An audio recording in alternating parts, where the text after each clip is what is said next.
Hey then guys, first and foremost, I just want to say thank you guys, man. You guys seem to be enjoying these stories and we're nearly on 30,000 subscribers, so I really appreciate from the bottom of my heart for everyone that's subscribing, everyone that's following, everyone that's sharing the stories and so on. And most importantly, I'm hoping that it's adding some form of value and life lessons to you guys' lives. Like I said, I really appreciate it. I can't always go through all the messages and so on. Even yesterday, I had to delete my WhatsApp and then reinstall it because there was over 300 unanswered messages, and it gives me anxiety. Like, honestly, it gives me clear. I think, oh my God, I got this message to answer and I've not responded yet. So I just deleted WhatsApp yesterday and then reinstalled it. So people who got my number on WhatsApp, I'm sorry if I didn't respond to you. It's a bit peak. Instagram, the same sometimes as well. So I try to get back to as many people as I can. But while I'm at it as well, the Wickers in the Community t-shirts, hoodies are out. They're available from next week, so you can place your orders via our website or via Hackney Wick FC. And why it's called the Wickers in the Community, because the Wickers, that's our nickname for Hackney Wick Football Club. But anyway, I want to touch on the subject today about being released from prison and the mentality and the risks of being so eager to come out of prison, basically, and what you're gonna do. So I'm gonna talk about my first day out of prison. So I was released on the 24th of February 2015. I was initially meant to be released in January, but I think I meant to be released on the, I think it was either the 15th or 16th of January, but they gave me like 6 weeks extra because in September of 2014, I got caught with a mobile phone in HMP Ford. They gave me a bly. They should have kicked me out of the jail, but they gave me a bly because I pleaded guilty and so on. But then, like a week before I was released a week before I was released from jail, I got caught with a phone again. And then this time they shipped me out to Elmley, and I was meant to get extra days, but I adjourned my case because I knew that outside the adjudicator only comes to the jail once a month. So I told the adjudicator, look, can I adjourn to see my solicitor for a week? Is that cool? I knew a week later I was gone, so they weren't seeing me. But remember, my younger brother come to pick me up, and it was a surreal moment for me. It's like, this is a young man that when I went to jail, he was this age, and now he's coming to pick me up as a married man, and he's changed his life around, just bought a house and so on. So it's like I was a very proud older brother, but at the same time, I look at my situation, like, bro, I'm coming out of prison, I'm 28 years old. Like, what have I got to show for myself? And the thing was this as well, was that being in prison, I was making money by running my bookies and casino and running my shop. But coming to the outside now, I can't do those things. Who needs to come to my bookies? Who needs to come to my casino? They've got the real ones on the outside. So it was like, okay, I need to make money. But one thing I thought to myself, I can't rush myself. I have to be patient. Yeah. But anyway, you come to pick me up in Elmley, drove down the M2, I believe, M2A2. I went to Burger King. I remember having a Burger King. I was like, yeah, like, this is food, man, because these sort of things were happening for a good little minute. And then I had to go to my probation. So once you're released from prison, one of the things that make you go do first is go and see your probation officer. So my probation officer at the time, and I rate her now, but at the time I used to think, oh, what a bitch, man. But she had to be like that to me because she's like, wait a minute, like, you had gang affiliations, or there's certain cases around you that had to do with like guns and murders, and plus also is like you've been jailed twice for security van robberies. So I ain't gonna listen to you, because I'll be like, nah, I'm changed here. I ain't listen to all that nonsense. You could be talking a whole load of shit to me. So she's like, look, I'm putting you on Mapper. So she wanted me to go and stay at a, at a sort of prison hostel. So it's like one of those ones when you get out of jail, they put you in a prison hostel. But that's why I say, God, whichever God you serve, or the higher power, whatever it is amazing, because I was meant to go into a prison hostel, yeah, but they ran out of space. So there's nothing that she wanted me to on restrictions. She wanted me like a 9 p.m. curfew and had to go and stay, but they ran out of space that day, yeah. So in the end, but there was nothing that she could do. She's like, okay, report back next week. So in that week, she's like, oh, hope you find yourself somewhere to stay. and I didn't want to go and stay at my family member's house. I didn't want to go and stay. Hang on, my sister wants me. There's someone here for the taba, yeah? She wants 2 fishes, but Judy has to make the PP, so distract her. So distract her. Go on, just tell her. But she didn't ask for fish. Now she wants fish. But that's the fish I got ordered for other people though. Go on, tell her then. Sorry guys. Where is she? Oh mate. You guys are gonna say I staged this. I didn't stage this at all. Because you guys always say I stage things. I've been very authentic and very natural. Oh. 1 second. Hey, how you doing? You right? You didn't say you wanted fish, did you? No, I said just if she's got any. Oh, she's making some now, so yeah. So I mean, it's made already. She just needs to do the sauce for you. Is that okay? Yeah. All right. All right. No worries. Cheers. Pardon? Oh, I appreciate it. Thank you. Yeah. Well. Yeah. So what was I saying? You guys remember? I even forgot what I was saying. Where was I? I forgot where I was. You know. I literally forgot where I was in the story. Yeah, I think yeah, that's it. So my probation officer was, she was not having it, and then obviously, like I didn't want to go and stay at my parents' or family members' house. I didn't want to have the burden of staying there, because it's like, no, I made my mistake. Why should they now look after a grown man? Like for me, that's a bit embarrassing. So I went to the council and told them, look, just come out of jail. I ain't got nowhere to stay, and this is my past. I come out of jail, blah blah blah. And lucky for me, like I met some cool guys. Like, you know what? I understand what you're saying, and they helped me basically. And within that day, they put me in like a sort of homeless shelter in Finsbury Park, yeah. And it was just like being in a cell again when I went there. Like I had nothing there. Also, my brother come and help me. He put me like there's a bed in it, everything there, but he's put like got me duvet sheets, towels, and everything like that. I just sat there thinking to myself, like, what a lonely existence. Because sometimes people come out of jail and you can't wait to come out of jail, but you forget about the comforts of prison. Because sometimes, so hey people guys, sometimes prison, there's comforts, because you have to remember, you're looked after. You got food every single day. Yeah, you get 3 meals a day. The meals ain't the best, but you get 3 meals a day. Yeah, you got heating if need be. You got electric. You got your TV. I think the only thing you pay is 50p a week for your 50p a week for your TV license. Yeah, they got TV license in Joey, imagine, right? So that's the only thing really. But apart from that, you're looked after. You got no bills. You got no pressure, no stresses. So when you come back to the real world now, it's like, rah, I need to go and buy food. I need to, and I think they give you like £70 or something when you release from jail. That's what you got to your name. You got £70. That's your release bonus. So it's like, what do I do with this? And when I was in jail, like I said, I was making money through running the casinos and that, but now I'm outside. Who's gonna come to my casino? They don't need me. So it's about trying to find that sort of, what am I gonna do? So a lot of people spend time in jail and you're just sitting in your cell, not thinking about, you're just thinking about, oh, I can't wait to get out, I can't wait to get out. But when you get out, you're under more pressure, because that pressure now is that you need to provide, not just for yourself, but for your people in your families, or if you've got kids especially as well. You need to be able to pay your electric, you need to be able to pay your gas. So that's how a lot of people fall back into the lifestyle of going back into jail. Yeah. So anyway, I'm in this hostel now, and also my probation's got me to be at like I think a 9 p.m. curfew. I was like, right, they're calling my probation's like, yo, I'm out. They're like, yo, come.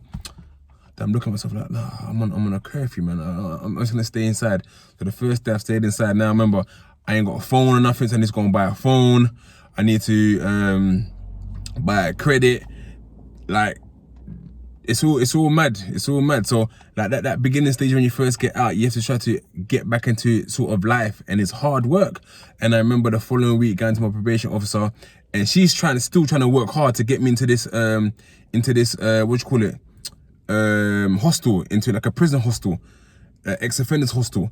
And I'm just trying to fight. I'm like, oh no, I've done that with the council already. They got me on a waiting list. Like, yeah, like don't do this. And she's like, no.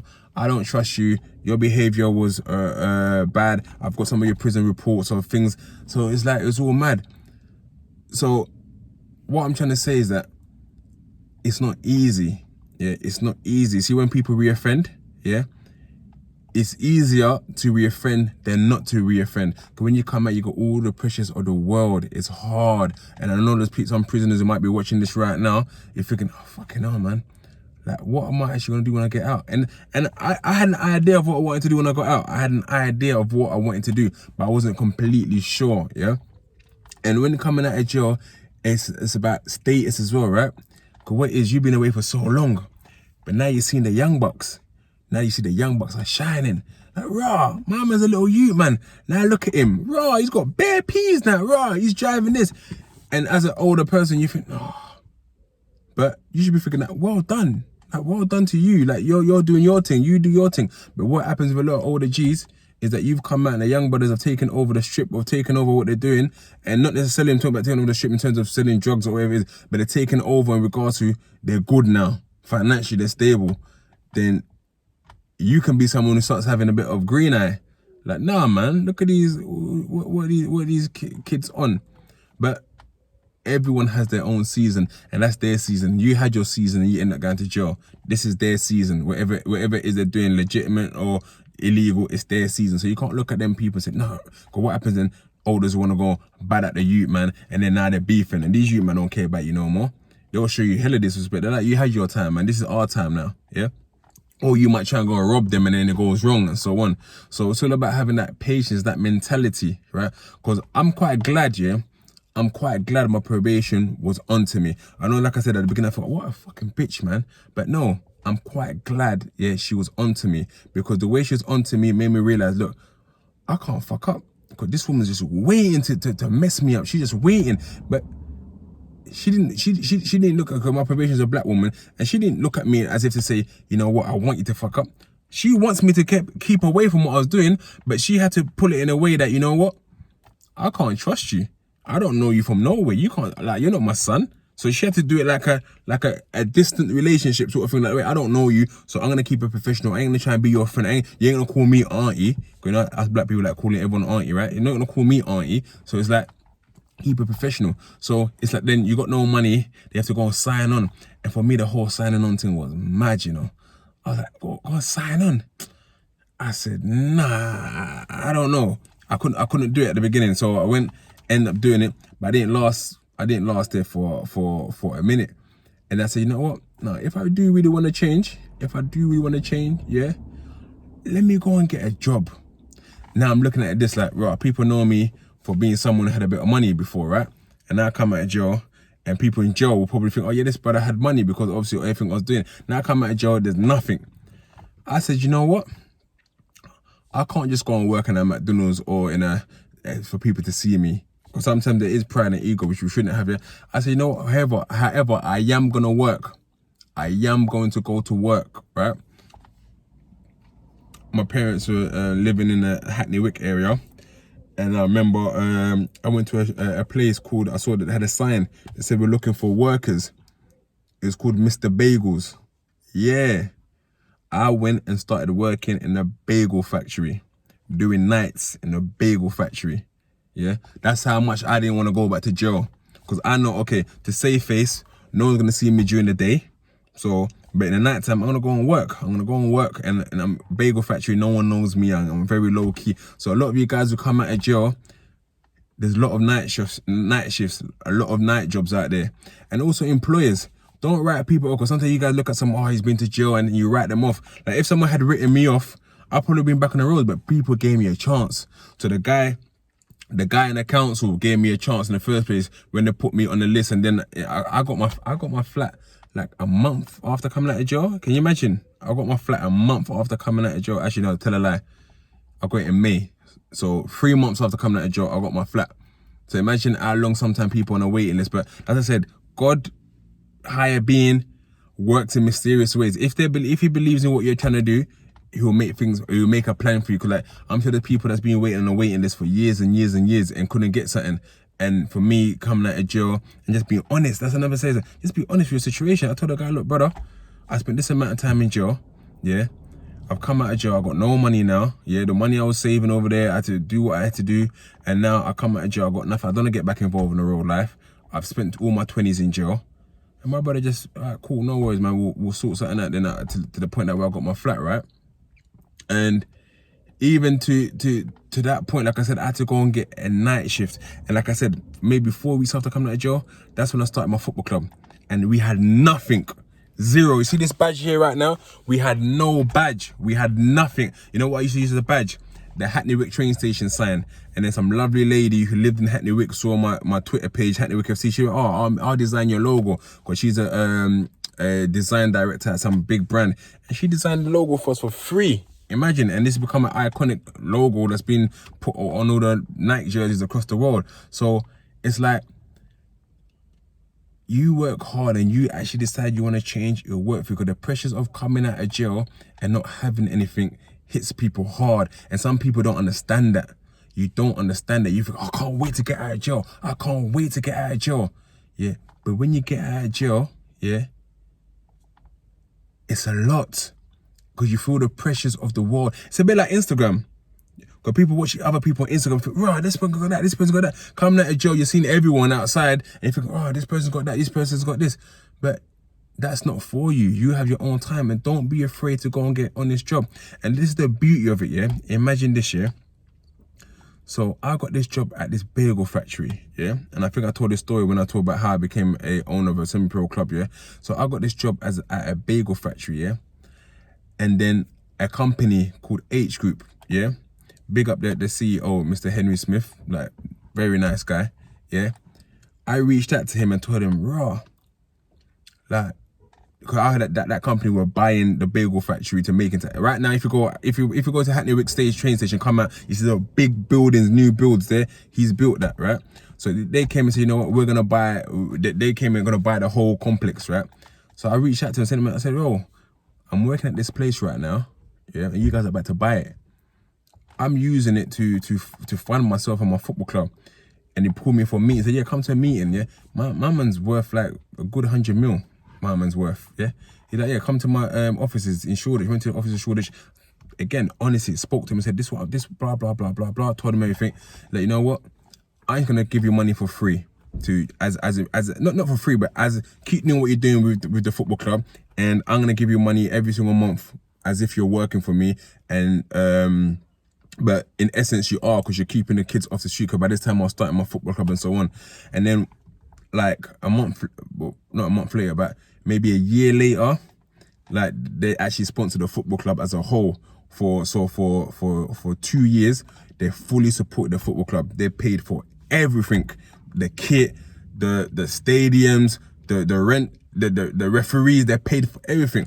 And then we got together and created a charity together, the Wickers charity, and where I was employed, and they put me on £28,000 a year.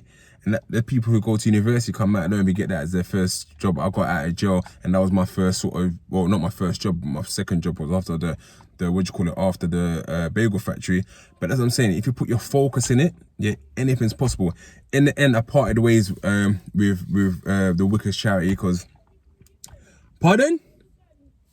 I can't hear you. Just go, man. She's waiting for you, man. Yeah, so just sending the workers. Not joking, that's my sister. But yeah, so in the end, we parted our ways, because I went to take the club in a different direction. But like I said, they're good people. But my whole point is that don't be afraid to humble yourself. And if you're someone that laughs at a man who come out of jail has got nothing, yeah, but then they used to have something, you're part of the problem, because then it forces them to go and do a madness to save face. Listen, no one matters, yeah, because they don't pay your bills, yeah, they don't look after your children. So why the fuck do you care about how they perceive you? The only people you can care about how they perceive you should be your kids, yeah. Don't worry about how next man perceive. Oh man, he ain't got the newest lubes. Oh no man, like, my man wears this, he wears that. So what? They're not paying for your bills, so don't let society's pressures make them go do a madness just to keep up with other people who don't even care. So that's my whole point about when you get out of jail, yeah? And while you're in jail as well, take your time. I'll tell you what, yeah? Everything I do, yeah, is almost calculated, but also sometimes by luck. Like I said, while I was in jail, I was writing 2 novels, right? 2 novels, yeah? And remember, I'm probably not even allowed to announce this, yeah? but I'm gonna announce it anyway. I'm probably not gonna announce it now because it might even fold, whatever. But a company has bought the rights to my life, right? To my story. I'm doing my own drama series myself, The Life I Live, but they've bought the rights to my story, yeah? And this company has created bare big shows for HBO, created big shows. This girl, what's she? Yes, Jenna. Alright, cool. Yeah, so they've created big shows for HBO, for BBC, and they bought the rights to my life, and they're actually writing the script of a fictional character who's come out of prison and started their own football club. But this all stems back from when I was in jail writing my books. People in jail tell me, why are you writing a book? I mean, people love the books as well. But some people are like, why are you writing this book? Man, I remember one officer told me that, oh, you prisoners think you can write a book. But what? That's all come back. So there's some things you might be putting your work into right now and thinking, oh, that's not going to work, man. That's not, people say, oh, that's not going to work. But it's all, I told people I'm going to start a football club. They looked at me like, now we're a semi-pro football team with 20 teams, over 200 members. Like, come on. People tell you this. People tell you things that are not going to work all the time, but as long as you put your work in. Even the show, Speed Date. Let me plug Speed Daters. Right now, Speed Date is at the beginning. So for me, Speed Date was about this, right?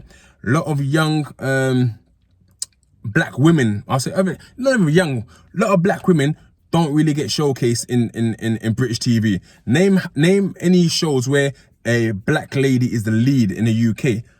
Might be one or two, a few reality shows, not too many. And my whole point that was watching, like, I don't watch it, but my missus loves Love Island, right? So watching shows like Love Island, and you'll see that the black girl never gets picked. And don't get me wrong, people have their preferences. It's not because, not to say anyone was racist or anything like that. It's not always about race. They're just their preferences, right? So for me, it's like watching, when I watch it with my missus, sometimes I'll see, oh, the black girls are the last one to get picked. I said, nah, man, let me do a show where black girls are going to get picked, where black women are going to pick. So I say I'm going to come up with a concept, Speed Days. And the thing wasn't even me, it's another girl that I know, Amy, shout out Amy.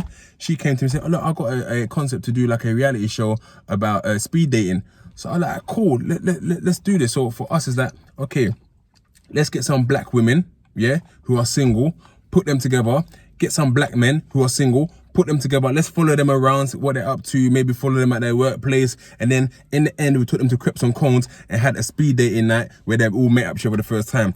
Yes, the production wasn't great, but with everything I do, you start off with one thing. Like I told you, originally, this badge was the Hackney Wick FC train station sign, and now we're known globally. We've been on, I mean, if you scroll through some of the videos, you'll see like CNN come to visit us, BBC, we partnered up with Nike and so on. So everything starts with what is the same. A journey of 1,000 miles starts with one step. So Speed It is, yeah, the production wasn't the greatest, but we put an idea out there that people started liking. So now for season 2, I'm gonna try and push the boat a little bit more and make it a bit into a thing. And then to the extent where it's not just going to be about black women, it'll be about everyone. But at the beginning, I wanted to highlight and push my sisters. Like, why not get them out there more reality shows? And not just about putting them out there to find love, but also for them to promote whatever they do. So one of the girls, Aisha, she's got her own, takeaway shop in Chessington, Jerk and Serve. Yeah? Who else was on season 1? Steph, she does script writing. She's actually writing the scripts for The Life I Live for me. Yeah. Who else? But yeah, I can't for the think of Lara. Lara wants to be a host. And she's hosted a few of my football events for me as well. So all these different things is that not just highlight what I'm doing, but also to highlight and push them and get what they're doing out there as well. And about promoting them as well. Vicky does hair. So, and even in season 2, I'm trying to get the girls who are in season 2 to promote whatever they do as well. So it's about giving opportunities and a chance. I'm not saying it's going to be the best show in the world, but it's about just giving people a limelight. Like even with this page now, it's got from, 5,000 subscribers last month to nearly 30,000. So like I said, I fuck with you guys and I appreciate it. And back to the topic of me so I don't mess up. And what I was saying basically, it's all, oh, she got a baby. Hang on. How many months? How many months is she? She can't hear me. How many months is she? I don't know if she can hear me. Hang on. I love babies, you know. Since I had my daughter. Yo. Gosh. Yeah, I said, how many months is she? 6 months. Ah, congratulations. What's her name? The Bieber. Where's that from? Oh yeah. Nah, I love babies, man. I take care anyway. Nah, I appreciate it. See you later. Well, yeah, nah, since I had my like I said, my first daughter was born when I was in jail. When I had my second one, just like seeing them grow up is just amazing. But anyway, yeah, what I was saying, to go back to the original message of this whole story, is this, yeah, is, excuse me, do not feel the pressure of society that you must now have to conform and go back to jail, especially for this is mainly for the prisoners who are coming out of jail. Take your time, plan. I was doing my degree while I was in jail. I was doing a degree in criminology and social policy. Yes, be on association. Yes, go and jam with the man them. But when you're in your cell, don't just watch EastEnders and Hollyoaks all day and Simpsons. Because that's what we watch, yeah? More times is what? EastEnders, Hollyoaks, The Simpsons. You might watch the news. There might be a show that everybody's watching as well. But sometimes you spend 2 hours just working on yourself. Anyway, peace.